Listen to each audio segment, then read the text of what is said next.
Nahum capítulo 1, el versículo 1 al 8. Lea conmigo en voz alta. Profecía sobre Nínive, libro de la visión de Nahum de Elcos. Jehová es Dios celoso y vengador. Jehová es vengador y lleno de indignación. Se venga de sus adversarios y guarda enojo para sus enemigos. Jehová es tardo para la ira y grande en poder, y no tendrá por inocente al culpable. Jehová marcha en la tempestad y el torbellino, y las nubes son el polvo de sus pies. Él amenaza al mar y lo hace secar, y agosta todos los ríos. Basán fue destruido, y el Carmelo y la flor del Líbano fue destruida. Los montes tiemblan delante de él, y los collados se derriten. La tierra se conmueve a su presencia, y el mundo y todos los que en él habitan. ¿Quién permanecerá delante de su ira? ¿Y quién quedará en pie en el ardor de su enojo? Su ira se derrama como fuego, y por él se hienden las peñas. Jehová es bueno, fortaleza en el tiempo de angustia, y conoce a los que en él confían.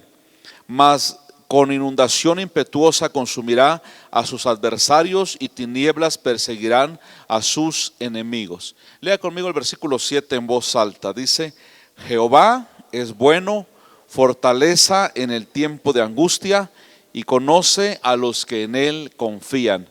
Esto es palabra de Dios. Puede sentarse en esta hermosa noche. Dios es bueno y para siempre es su misericordia. Muy bien, créanme que como le decía hace rato, el libro de Nahum, al igual que Habacuc, que Jonás, son libros que tienen muy poquitos versículos. De hecho, en el Nuevo Testamento, la epístola a Filemón es nada más un capítulo, si ya se dieron cuenta. Entonces a veces como que si tenemos una Biblia normal, como que nos lo pasamos por alto, o a veces hay predicadores que no muy hablan acerca del profeta Nahum. Ahora siento como que está golpeando. Ok. Muy bien, pero el libro del profeta Nahum, tiene 3 capítulos. Y Nahum fue un profeta y él existió más o menos o más bien su ministerio profético se desarrolló unos 650 años antes de que Cristo viniera. Creo que ya todos hemos escuchado la historia del profeta Jonás. ¿Cuántos se saben la historia de Jonás? ¿Verdad? Eso lo sabemos más que Nahum. Sin embargo, Nahum y Jonás más o menos fueron contemporáneos. Nahum un poquito más adelante. Y hasta los niños conocen la historia. ¿Qué fue lo que le pasó a Jonás? La Biblia dice que Dios mandó a Jonás y Dios le dijo a Jonás: ve a Nínive, esa gran ciudad, y pregona contra ellos, que en un lapso de unos 40 días, si no se arrepienten, los destruiré. Ahora, tal vez usted diga: ¿y por qué el Señor dijo que es una gran ciudad Nínive? Nínive era capital de Asiria en aquel tiempo, y Nínive era una ciudad muy poderosa. Eran enemigos de Israel, eran enemigos del pueblo de Dios. Ahorita le voy a explicar por qué. De hecho, cuando el Señor propone la parábola del buen samaritano, como le conocemos nosotros, el Señor pone de ejemplo un samaritano y pasan 3 personajes. 2 de ellos son judíos que están en el oficio sacerdotal, y uno es samaritano, y el que estaba herido era judío. Entonces ahí Jesús recalca cómo tal vez a los judíos se les había inculcado gran odio contra los samaritanos. De hecho, cuando Jesús se encuentra con la samaritana se asusta y dice: tú no debes de hablar conmigo porque eres judío, yo soy samaritana. Entonces, desde niños me imagino yo que a los pequeños sus papás les decían: no te juntes con esos samaritanos porque son gente de lo peor, son malos, tramposos, mentirosos, asesinos. Entonces, un niño judío desde chiquito se criaba con esa idea de que el samaritano era malo. Sin embargo, cuando Jesús propone la parábola, fue precisamente en sus personajes puso precisamente a un samaritano que usa de misericordia de aquel hombre que estaba herido. ¿Qué nos estaba dando a entender Jesús? Bueno, que en el Nuevo Testamento la Biblia nos enseña, nos manda que tenemos que amar a nuestros enemigos. Porque si amamos a los que nos aman, ¿qué de bueno hacemos? Si amamos solamente a los que nos aman, dice el Señor, eso hacen también los mundanos. Tú tienes que hacer algo fuera de serie, tienes que amar a tus enemigos. Y entonces el pueblo de Dios dice, cosa difícil habéis pedido, Señor. Tenemos que ser sinceros. Hay demandas de Dios que no es tan fácil cumplir. Y en la carne no se puede. Incluso cuando alguien quiere reconciliarse con alguien y pedir perdón, uno tiene que ser guiado por el Espíritu de Dios. Porque las personas que se van a reconciliar, si no lo hacen bajo dirección de Dios, ¿sabe qué sucede? Terminan empeorando el asunto. Llegó a pedir perdón y resultan hasta con golpes, ya no solamente con palabras. Entonces, hasta eso tiene que ser guiado por Dios, porque en la carne no lo podemos hacer. Yo en lo personal les platico, ya sabe que los miércoles abro un poco más mi corazón. Hay personas en estos 28 años que hipócritamente, después de haber atacado, 5 minutos después dicen, me quieren abrazar. Le digo, un momento, no me toques, por favor. Por lo menos por hoy, no me toques. Dejemos que Dios haga las cosas. Y en su debido tiempo, pues ya se da una reconciliación. Sí, porque somos humanos, somos carne. Hay momentos que tal vez nos enojamos y nuestro primer impulso es vengarnos. Diga conmigo, venganza. Y para que usted se acuerde de esta palabra venganza, le voy a hacer una pregunta. ¿Usted sabe qué le dijo un ganso a una gansa? Le dijo venganza. Entonces acuérdese de esa palabra, es clave también el día de hoy. De tal manera que a los niños judíos desde pequeñitos les decían, ni te juntes con los samaritanos, esos son terribles. Hasta me recuerda a San Cristóbal de las Casas Chiapas. No te juntes con los de Custitali, porque esos matan cochi gratis y siempre andan su cuchillo. No te juntes con los sanramoneros, es el barrio donde estamos. ¿Verdad que había esa mala fama entre barrios? Entonces, bueno, algo parecido era en Israel. No te juntes con los samaritanos porque son gente mala. Por eso me imagino yo que el herido en la parábola de Jesús ve pasar un sacerdote y dice, mi salvación. No, ni caso le hizo el sacerdote. Pasa un levita y dijo, ahora sí ya la hice. Ese levita iba apresurado, dice, es que voy a ir a alabar a Dios y a cantar y no tengo tiempo para atender a este desdichado. Y se pasa de largo. Y cuando el hombre herido ve al samaritano, dice, este me va a dar el tiro de gracia. Es enemigo porque desde pequeño nos enseñaron que esta gente es mala. Sorpresa, el samaritano lo levanta, lava sus heridas, le pone vino, lo unge con aceite, lo venda, lo lleva a un mesón y todavía le paga ahí al mesonero para que lo atienda. Ahí hay algo que el Señor nos está enseñando.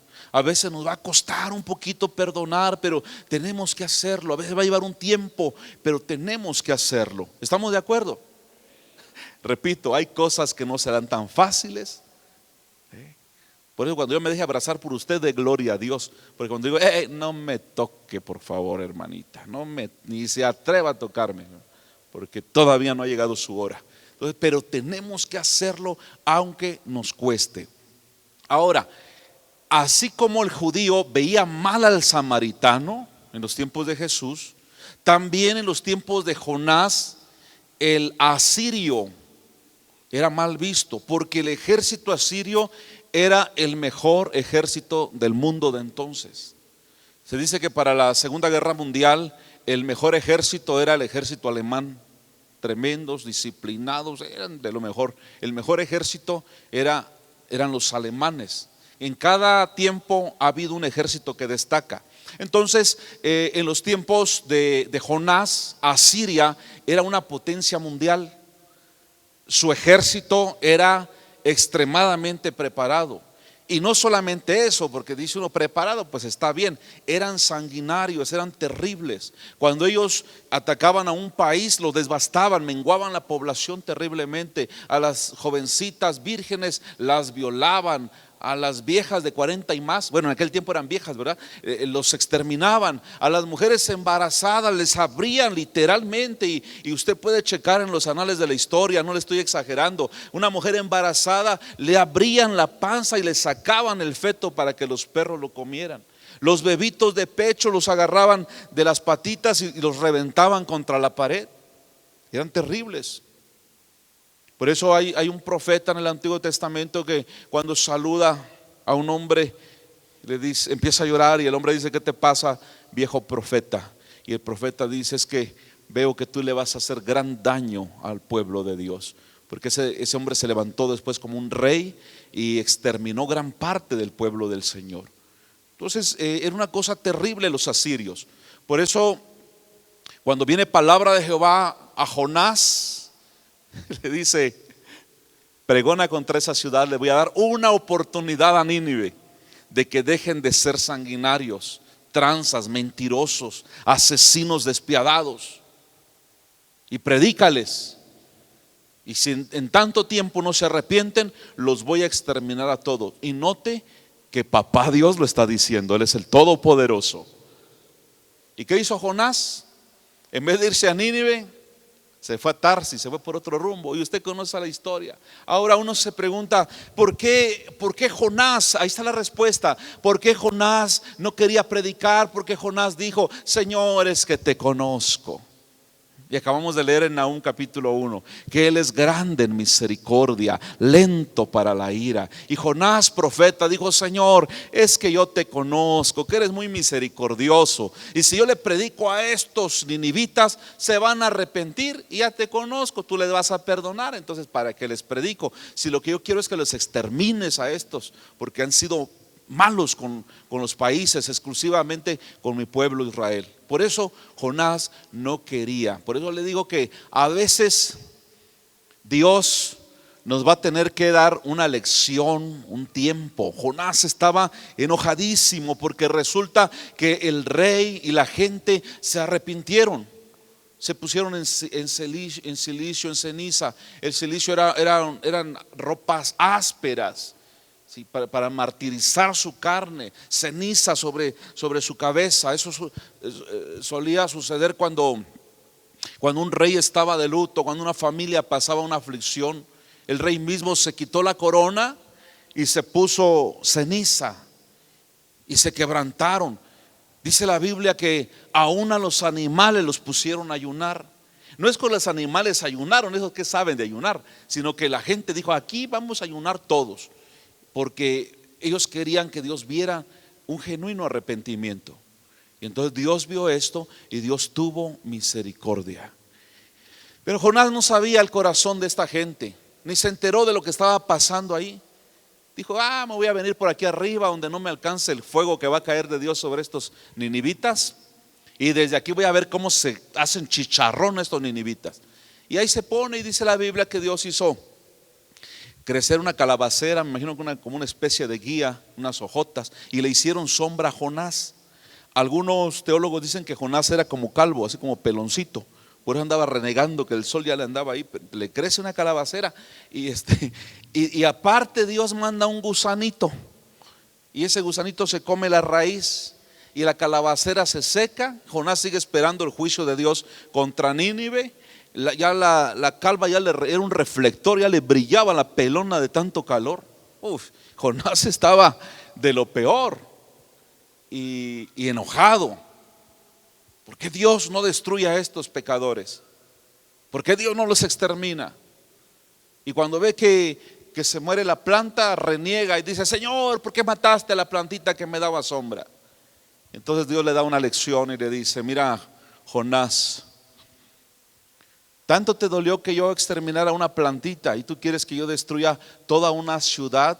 Imagínense qué cantidad de personas sabían que Dios dice: hay 120,000 que no saben distinguir entre su mano derecha y su mano izquierda, es decir, niños inocentes.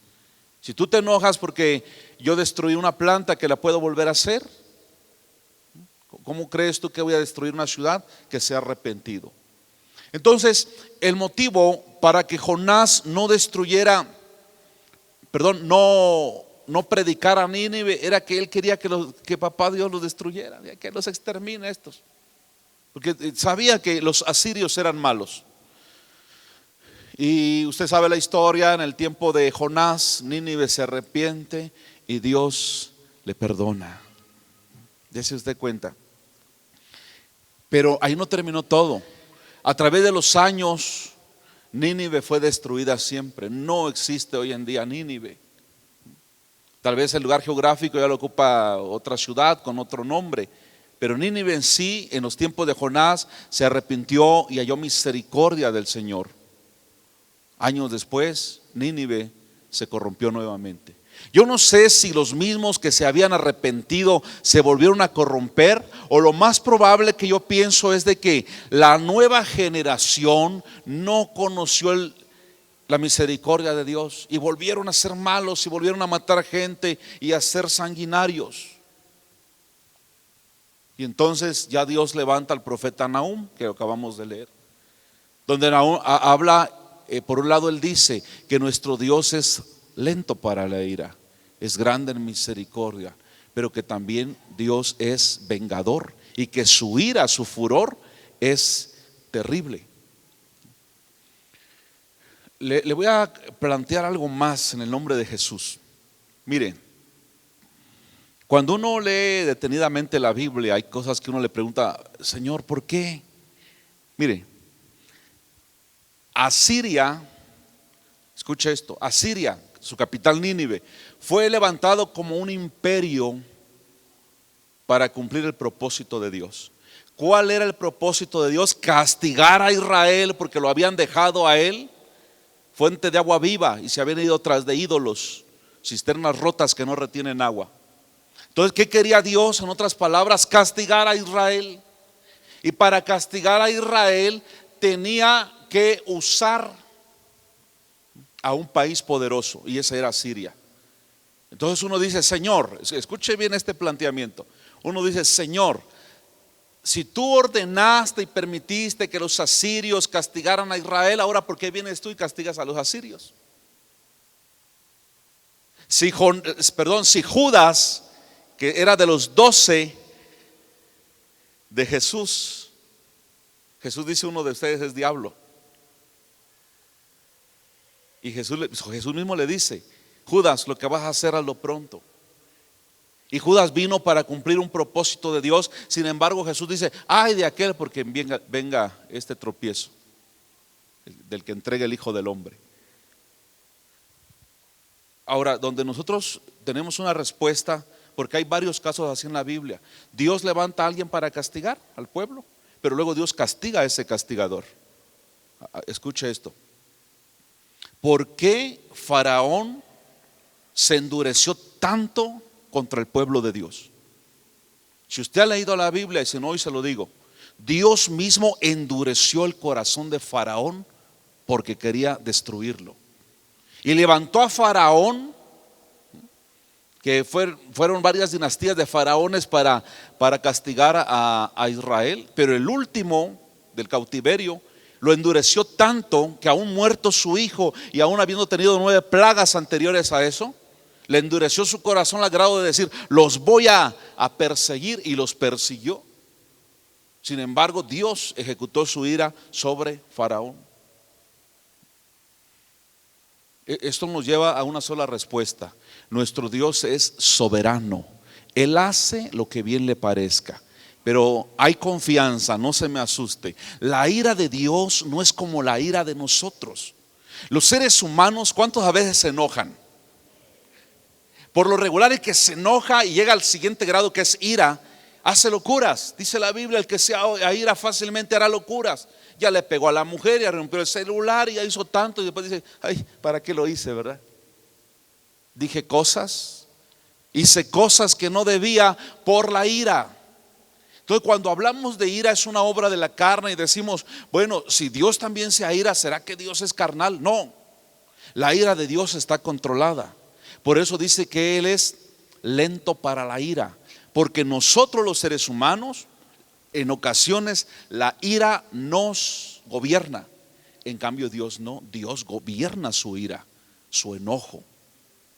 ¿Sí me explico? Lo mismo pasa con los celos. En las obras de la carne, Gálatas capítulo 5 del 16 en adelante, habla de las obras de la carne. Y una de las obras de la carne son los celos.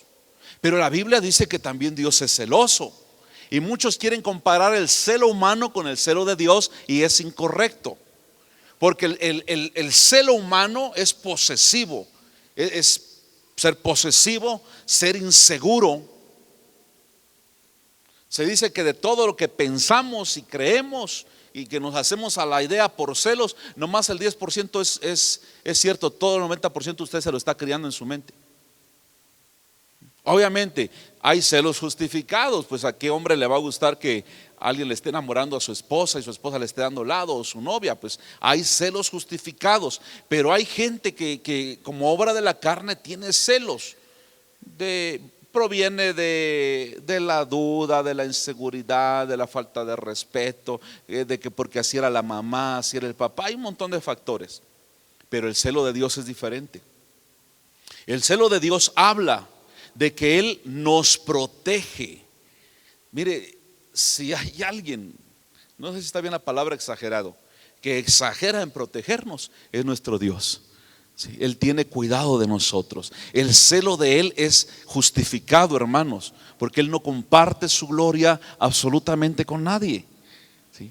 En el hombre es una obra de la carne, en Dios es un atributo.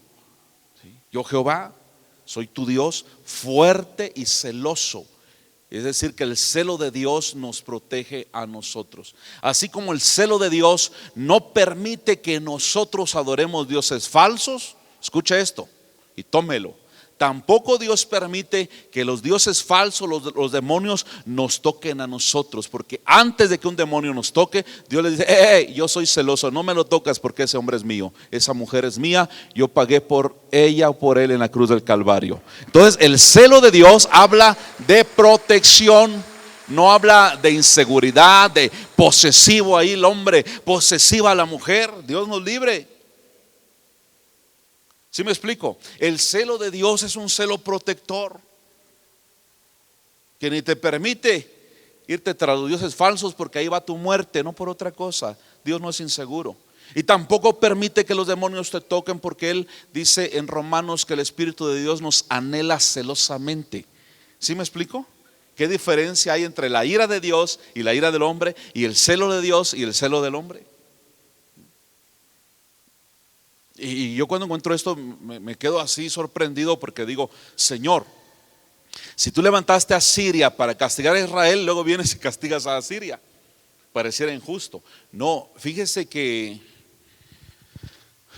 por ejemplo, en la Primera y Segunda Guerra Mundial, o cuando hay guerras así nada más entre dos países, después de terminar la guerra, a los militares que hicieron abuso en la guerra, se les lleva a una corte marcial, se les juzga.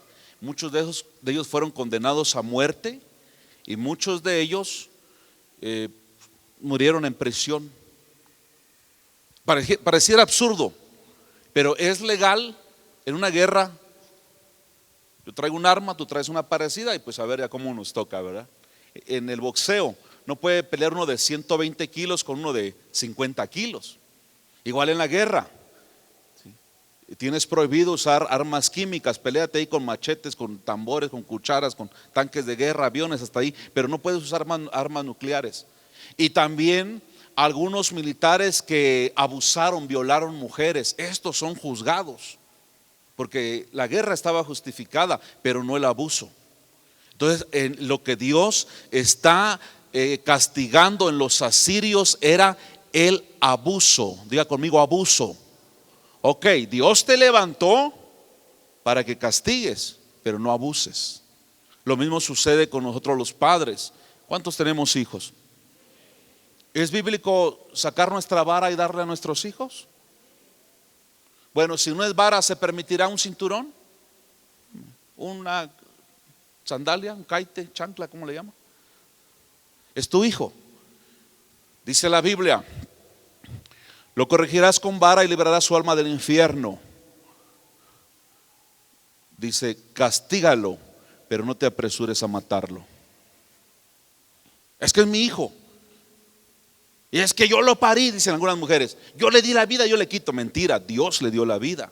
¿Ya se da cuenta del abuso?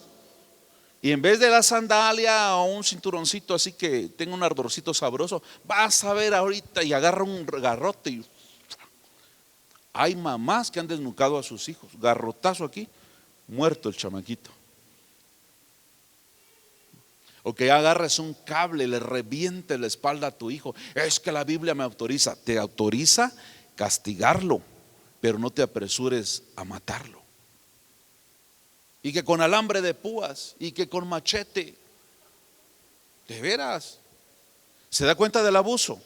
Entonces lo que Dios dice es esto. Ok, levanté a Siria para castigar a Israel, pero no para que te pases de la raya. Como dicen los chavos, no te pases de lanza. Eso fue lo que Dios estaba castigando en Siria, en los asirios, perdón. Porque se levantaba contra un... mire, y los asirios eran terribles, no solamente contra Israel. Pueblo que tomaban, ellos lo hacían pedazos, como ya les expliqué. Entonces Dios dice, con el caso que les estoy poniendo de los papás, castiga a tu hijo con vara también. Ahí están los extremos. Papás y mamás alcahuetes que nunca le han dado con vara a su hijo.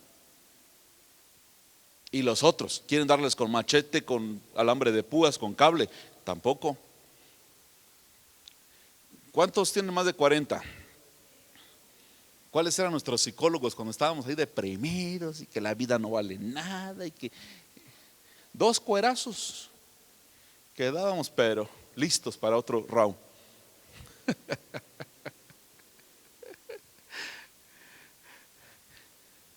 ¿Cuántos probaron vara? Cinturón, hule, látigo de caballo, chancla. Amén. También le digo a la mamá alcahueta, dice, para que Dios no me castigue, te castigo a ti. Y sacan sus sandalias de esa de goma, ni le duele el niño.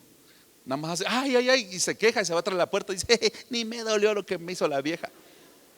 No se engañe. Por eso también en la justicia del hombre es una y la justicia de Dios es otra. Lento para la ira, grande en misericordia.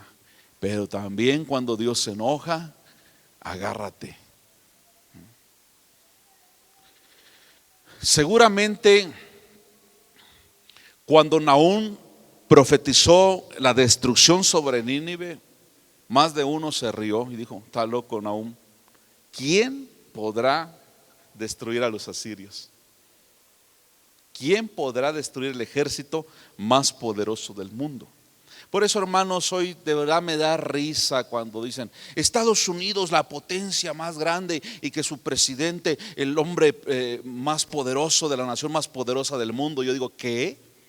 Con todo respeto a los gringos o estadounidenses, si Estados Unidos fuera el país más poderoso del mundo, Osama Bin Laden no les hubiera tirado las Torres Gemelas y que casi les vuela el Pentágono. No es el país más poderoso del mundo. No, ahora dicen que Rusia tampoco. Dicen que se está levantando China. Dios bendiga a los chinotes. El ejército poderoso, naranjas. Sobre todos estos está el todopoderoso. De nuestro Dios, dice la Biblia, que Él reina sobre las naciones. Dice que confunde, aleluya, Él confunde los planes de las naciones. Es ridículo que alguien se ría y diga, ay, ¿cómo va a poder Dios hacer esto? Uy, si Él reina sobre las naciones. Nosotros los podemos ver poderosos. Igual en la descripción de los asirios y de Nínive decían, oh, traen carros cerrados. Estos tipos traían unos carruajes de hierro, o sea, un ejército bien preparado. Las patas de los caballos parecían de elefantes, porque eran caballazos enormes. La gente tenía miedo. Pero le pregunto algo, ¿usted cree que Dios tiene miedo? A nosotros nos puede dar miedo algo. Tal vez tengamos un enemigo y digamos, uy, ese sí me da miedo. Quéjate con papá, Dios peleará por ti. Fíjese que hace varios años, muchos. Yo llegué a la casa de una hermana mía. Ellos tenían un garage amplio y había en el portón una ventanita, había que meter la mano ahí y abrir. Sí saben de qué estoy hablando, ¿verdad? Porque han entrado a varias casas así ustedes. Y entonces meto la mano, abro. Cuando entro, hermanos, no veo a nadie, excepto que se me paró como a 2 metros un perrazo de la raza Doberman, de esos que tienen las orejas bien paradas, pero perrazo bien parado, lo entrenaban, enorme. Miren, no estoy exagerando, es el perro más grande que he visto de esa raza. Y los dientotes así, los colmillotes amenazándome. Y yo me quedé así. Y en vez de reprender, dije, ¿qué hago? No traía nada en mi mano. De verdad, pero sí me dio cosa el perrote. Dije, de plano, quién sabe qué va a pasar acá. Lo único que me acordé fue que yo traía mi cinturón. Y dije yo, bueno, este perrote, de verdad horrible, horrible. Si usted lo ve, lo sueña, estoy seguro que lo sueña. Y saqué mi cinturón. Y acababa de sacar mi cinturón, ya para entrar en combate con el perrazo, entrenado para atacar gente. Cuando escucho la voz de mi hermana, bueno, es mi hermanita. Me acuerdo que ese perrote se llamaba Dagón. Con razón, dije yo, Dagón, dios de los filisteos, le pusieron este. Cuando escuché que mi hermana dijo, Dagón, y sabe que eso, el perrazo hizo, se hizo chiquito y se fue a meter abajo de un lavadero que tenían. Increíble, increíble. Si mi hermana no sale, lo acabo. No, lo más probable es que me iba a morder bastante, hermanos. Pero lo increíble fue que cuando el perrote oye su nombre a través de la voz de mi hermana, se hizo chiquito, hizo se fue a meter abajo de un. Y dije, wow. Y estaba ahí mi cuñado. Le digo, ¿vio lo que pasó? Que este perrote me iba a atacar a mí. Y cuando escuchó la voz de mi hermanita, me dice, serán poquitos los garrotazos que le mete. Pues dice, lo tiene pero bien domado. Y usted dirá, ¿y por qué nos platica eso? Porque así son los enemigos que parecen poderosos. Se levantan contra nosotros y dicen, ay, con este señor no voy a poder. Pero ¿qué crees? Cuando oyen la voz del Todopoderoso, todos los enemigos de Jehová son tenidos por vanidad. Aleluya. Tus enemigos, aleluya, bendícelos, pero Dios se va a encargar de ellos. Esta es la parte central y final de esta predicación esta noche. Tal vez yo les pregunto a ustedes, ¿alguien no tiene enemigos? Muchos ni van a levantar la mano, porque ni cuenta te das de los enemigos que nos rodean. Hay enemigos fáciles de vencer. Hay enemigos que podemos decir son de cuidado, son poderosos. Y la recomendación del Señor es esta: la ira del hombre no obra la justicia de Dios. Deja mejor lugar a la ira de Dios. Porque así ha dicho el Señor: mía es la venganza, yo daré el pago. Y tal vez uno diga, Señor, está bien, pero dame chance, nomás le tiro 2 dientes y ya, ahí lo perdono. Y el Señor no te permite. A Dios, a sus hijos, no les permite que sus manos se manchen de sangre. No les permite que su corazón se llene de odio. Por eso Jesús dice, bendice a tus enemigos, porque esto es un boomerang. Lo que tú lanzas, eso te regresa. Ay, Señor, pero yo quiero que trates con él. Sí, Dios lo va a hacer en su manera y en su tiempo, porque a Asiria los exterminó del todo. No que muy salsas, ahí te va Nabucodonosor, un rey levantado por Dios, terrible. Solo escuchaban el nombre del rey Nabucodonosor y temblaban como gelatinas. Bueno, ahí te va, decían por ahí, para un buen chucho hay un buen garrote. Y ahí va Nabucodonosor y los extermina. No les dejó ni piedra sobre piedra. Fueron atacados por diferentes naciones y la famosa Siria, que no corresponde a la Siria de hoy, por cierto, fue exterminada. Por eso dice la palabra de Dios: confía en Dios. Después de algún tiempo voltearás a ver dónde están tus enemigos y no los hallarás. El Salmo 81 habla acerca de esto. Dice el Señor: si mi pueblo confía en mí, número uno, yo le daré a mi iglesia, a mi pueblo, lo mejor del trigo. Le daré miel de la roca. Y por si fuera poco, dice el Señor en el Salmo 81, derribaré a tus adversarios. Los buscarás y no los hallarás. Y creo que tengo autoridad para hablar de esto. Si alguien ha comprobado que esta palabra es cierto, soy yo. Cuando las olas y las ondas pasan sobre nosotros, que nos atacan, que dicen, que traicionan, que esto, que el otro, mejor esperar en Dios. Repito, no mañana ni pasado. Deja que, dice la Biblia, creo que en el libro de Job dice, los días hablarán. Deja que pase el tiempo. Y si tú confías en Dios, con tus ojos mirarás y verás la recompensa de los impíos. No lo digo yo, lo dice el Señor. Ama a tus enemigos, bendícelos, que de la venganza Dios se encarga. Quiero agregar esto, acaban de expulsar de Jocosic a 4 familias de Torre Fuerte o Jocosic. Aquí está el pastor Juanito, él sabe de qué estoy hablando. De ellos de tener sus tierras, sus, no sé, 8, 10, 2 hectáreas, los redujeron a 1/4 de hectárea, casi diciendo ya te vas.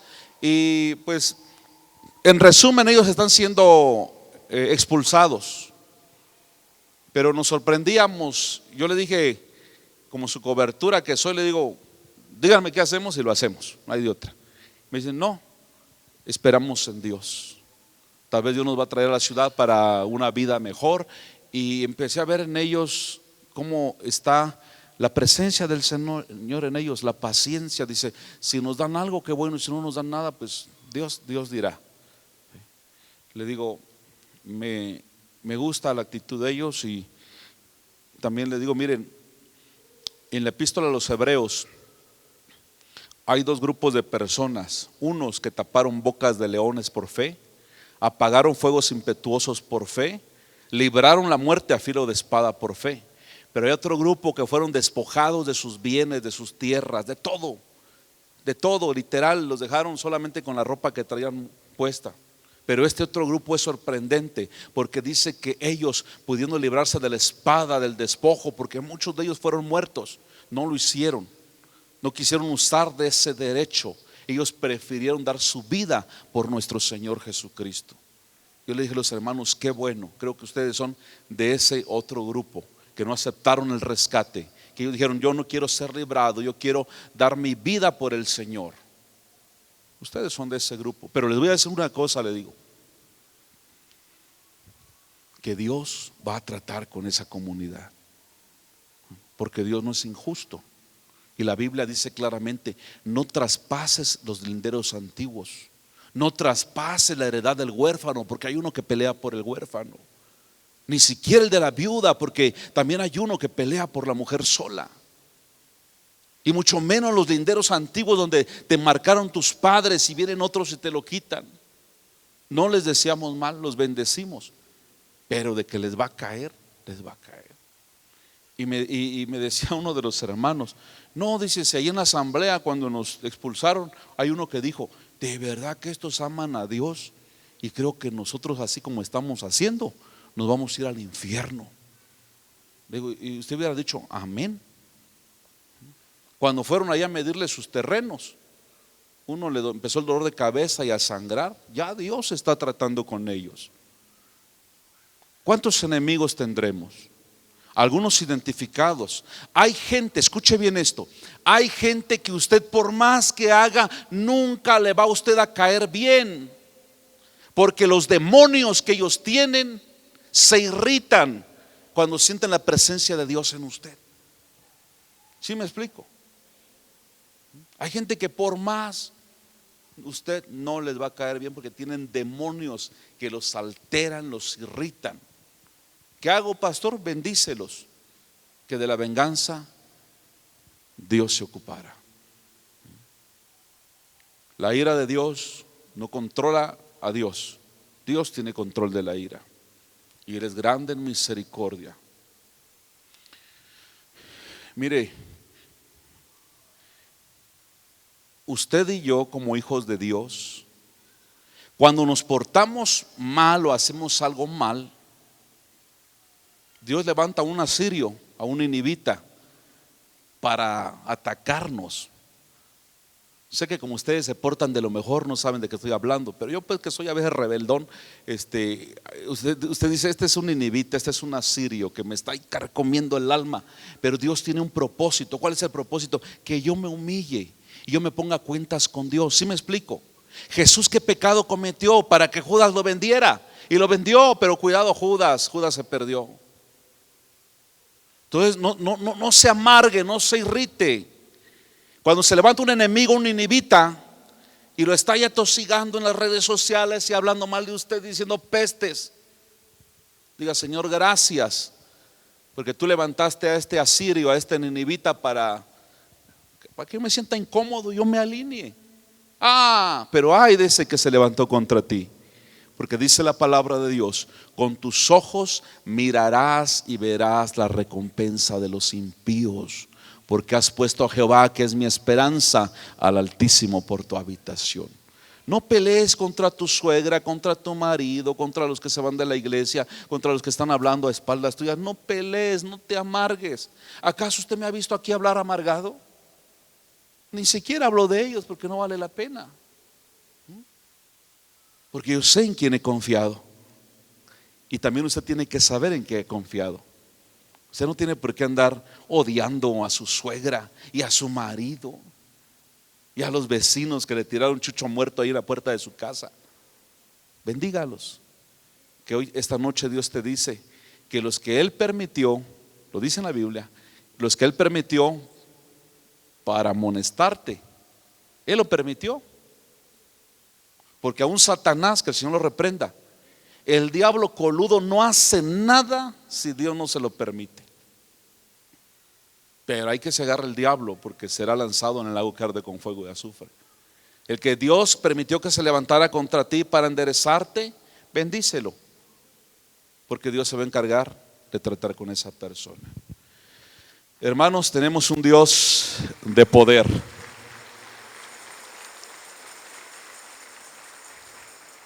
Nada más quiero explicarle rápidamente esto, porque hace rato expliqué la ira, el celo, que a veces son situaciones o sentimientos humanos. Cuando vamos al instituto bíblico, aprendemos que los escritores sagrados utilizaron el antropopatismo, el antropomorfismo. ¿Qué es eso? Que a Dios el escritor le atribuye sentimientos humanos. Cuando dice Dios se cansa del pecado, ¿será que Dios se cansa? No, eso es un antropopatismo. Está usando un sentimiento humano en Dios para que la persona lo entienda. ¿Sí me explico? Tiene que usar un lenguaje que nosotros podamos entender. Por eso les explicaba que el celo y la ira de Dios no son como el celo y la ira de nosotros. Guarde esto en su mente: el celo de Dios te protege. El celo de Dios significa, ¿sabes qué? Este es mío. No es inseguridad, no es prepotencia, no es acaparador. No, Dios dice: este es mío, y el que es mío, dice el Señor, nadie puede arrebatarlo de mis manos. Esa es la confianza que tenemos en el Señor.